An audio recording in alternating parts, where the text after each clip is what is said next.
លោកពោតស្ងោអុយគ្នាតែមានដើមទុនអុយចាំមកលោកពោតស្ងោបានមកកឆេអញ្ចឹងមកកឆេអង្គុយឲ្យញឹមពូម៉ូតូដប់ទៅស៊ីគាត់ទៅហូបម្នាក់4ម្នាក់5អញ្ចឹងអង្គុយឲ្យញឹមតែអត់ទាន់បានលុយទេចាចេះអង្គុយមានម្នាក់នោះស្វឹង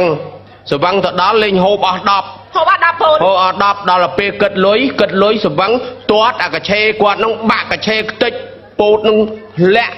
អាថ្លាងនឹងបែកស្ងោហូចដែលដាក់កឆេហើយហ្នឹងដល់អញ្ចឹងមិនដឹងម៉េចក៏គាត់តាមមនុស្សគាត់ទៅតាមច្បាប់ណាចាគាត់ទៅរកមេឃុំទៅប្តឹងមេឃុំហ្នឹងហើយចាប់ទៅបូជួយគិតមើលបូជួយគិតមើលពោកខ្ញុំពោតតែគាត់និយាយមិនច្បាស់ហ่าពោត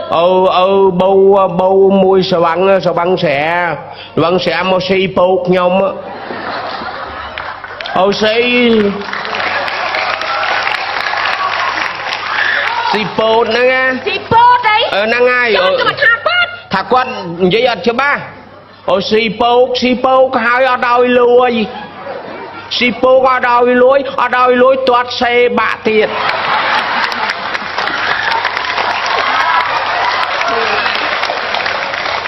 ទាត់ស្អីគេលោកប្រមានិយាយឲ្យឆាប់ទាត់កឆេមិនក៏មិនបង្កើតថាកឆេថាគ្នានិយាយមិនច្បាស់